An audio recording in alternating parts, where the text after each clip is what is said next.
जम्बूद्वीप की धरती पर डर और अनिश्चितता का साया गहराता जा रहा था। संग्राम सिंधु की गूंज हर तरफ थी और लोग अपने भविष्य को लेकर चिंतित थे।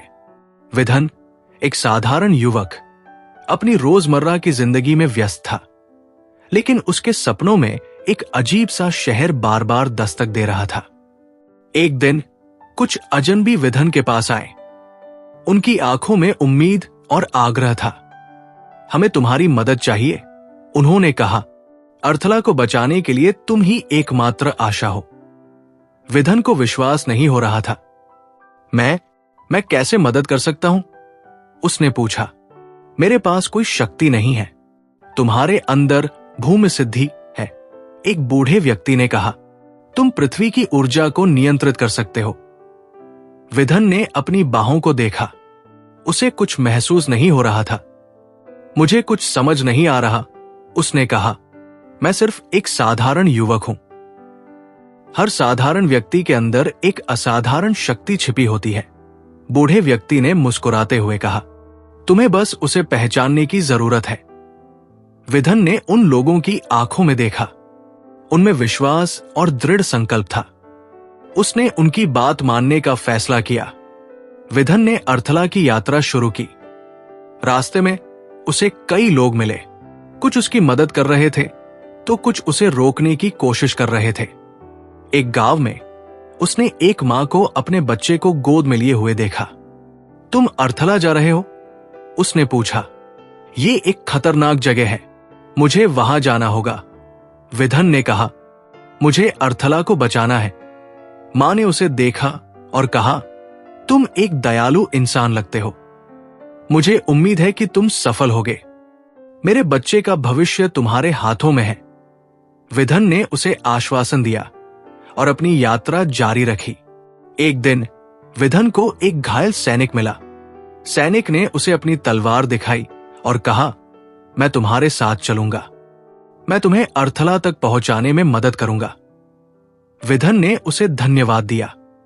तुम्हारा नाम क्या है? उसने पूछा। मेरा नाम विक्रम है, सैनिक ने कहा। और तुम? मैं विधन हूं, उसने कहा। विधन और विक्रम ने मिलकर यात्रा की। उन्होंने कई खतरों का सामना किया, लेकिन वे कभी नहीं रुके। एक रात उन्होंने एक खंडहर में शरण ली। तुम इतने शांत कैसे हो? विक्रम ने पूछा। तुम एक साधारण युवक हो, लेकिन तुम इतने साहसी हो। मुझे नहीं पता, विधन ने कहा। मुझे बस इतना पता है कि मुझे अर्थला को बचाना है। विक्रम ने उसे देखा और कहा, तुम एक महान नायक बनोगे। विधन ने मुस्कुराते हुए कहा, मुझे नहीं पता, मैं बस अपना कर्तव्य निभा रहा हूं। अर्थला पहुंचने पर विधन ने देखा कि यह क्षेत्र खतरे में था। लोग डरे हुए थे और उन्हें उम्मीद की सख्त जरूरत थी। विधन ने उनसे बात की। मैं यहां तुम्हारी मदद करने के लिए आया हूं, उसने कहा। हम मिलकर अर्थला को बचाएंगे। लोगों ने विधन पर विश्वास किया। उन्होंने उसकी बात मानी और उसकी मदद करने के लिए तैयार हो गए। विधन ने उन्हें संगठित किया और उन्हें युद्ध के लिए तैयार किया। उसने उन्हें अपनी शक्तियों का उपयोग करना सिखाया और उन्हें बताया कि वे एक साथ मिलकर किसी भी शत्रु को पराजित कर सकते हैं। युद्ध का मैदान रक्त और धूल से सना हुआ था। असुरों और दानवों की विशाल सेना अर्थला पर टूट पड़ी थी। विधन और उसके साथी वीरता से लड़ रहे थे, लेकिन दुश्मन संख्या में बहुत अधिक थे। अर्थला के रक्षक धीरे धीरे पीछे हट रहे थे और उन्हें अपनी हार दिखाई देने लगी थी। अचानक असुरों के सेनापति ने एक भयानक गर्जना की। धरती कांपने लगी और आसमान में काले बादल छा गए। एक विशाल दानव जमीन से निकला। उसकी आंखें लाल अंगारों की तरह चमक रही थी। दानव ने अपनी भुजाएं फैलाई और अर्थला के रक्षकों पर टूट पड़ा। दानव की शक्ति इतनी भयानक थी कि अर्थला के रक्षक उसके सामने टिक नहीं पा रहे थे। वे तितर बितर हो गए और दानव ने उन्हें कुचलना शुरू कर दिया। विधन ने देखा कि उसके साथी मर रहे हैं और वो गुस्से से भर गया। विधन ने अपनी पूरी शक्ति को इकट्ठा किया। उसने धरती की ऊर्जा को महसूस किया और उसे अपने शरीर में प्रवाहित किया। उसकी आंखें चमकने लगी और उसके शरीर से तेज रोशनी निकलने लगी। विधन ने अपनी भुजाएं फैलाई और वो आकाश में उड़ गया। विधन ने ऊपर से दानव को देखा। दानव ने उसे देखकर गर्जना की और उस पर हमला करने के लिए उछला। विधन ने अपनी शक्ति का उपयोग करके दानव पर बिजली की एक किरण छोड़ी। दानव को झटका लगा और वो जमीन पर गिर गया। दानव फिर से उठा और उसने विधन पर हमला किया। विधन ने दानव के हमलों से बचाते हुए अपनी शक्ति का उपयोग करके उस पर लगातार हमले किए। दानव कमजोर होने लगा, लेकिन वो हार मानने को तैयार नहीं था। विधन ने अपनी अंतिम शक्ति को इकट्ठा किया। उसने धरती की ऊर्जा को अपने हाथों में केंद्रित किया और एक विशाल ऊर्जा गेंद बनाई। विधन ने ऊर्जा गेंद को दानव पर फेंका। दानव को एक भयानक विस्फोट हुआ और वो टुकड़ों में बिखर गया। दानव के नष्ट होने के बाद असुरों और दानवों की सेना में भगदड़ मच गई। वे डरकर भागने लगे। विधन और उसके साथियों ने उनका पीछा किया और उन्हें पूरी तरह से हरा दिया। युद्ध समाप्त हो गया था। अर्थला के रक्षक विजयी हुए थे। विधन आकाश से नीचे उतरा और लोगों ने उसका स्वागत किया। वे उसे अपना नायक मान रहे थे।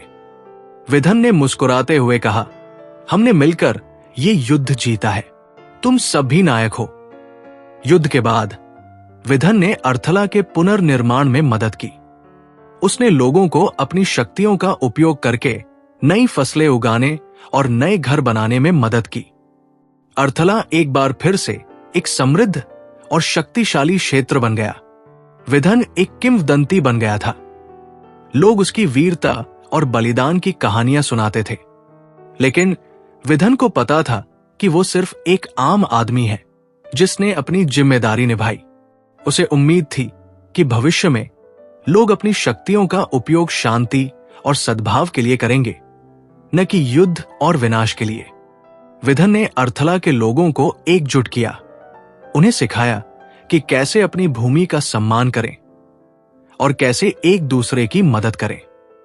उसने उन्हें यह भी सिखाया कि उनकी सबसे बड़ी ताकत उनकी एकता में है।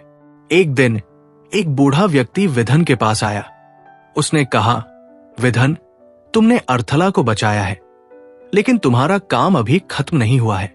तुम्हें जम्बूद्वीप के बाकी हिस्सों की भी मदद करनी होगी। संग्राम सिंधु का खतरा अभी भी मंडरा रहा है। विधन ने बूढ़े व्यक्ति की बात मानी। उसे पता था कि उसे अपनी यात्रा जारी रखनी होगी। उसने अर्थला के लोगों से विदा ली और जम्बूद्वीप के बाकी हिस्सों की ओर निकल पड़ा। विधन ने कई गांवों और शहरों का दौरा किया। उसने लोगों को संगठित किया, उन्हें अपनी शक्तियों का उपयोग करना सिखाया और उन्हें बताया कि कैसे एक दूसरे की मदद करें। उसने उन्हें यह भी सिखाया कि उन्हें डरना नहीं चाहिए, बल्कि अपनी शक्तियों का उपयोग बुराई से लड़ने के लिए करना चाहिए। विधन की वीरता और दयालुता की कहानियां पूरे जम्बूद्वीप में फैल गई। लोग उसे अपना नायक मानने लगे। उन्हें उम्मीद थी कि वो उन्हें संग्राम सिंधु के खतरे से बचाएगा।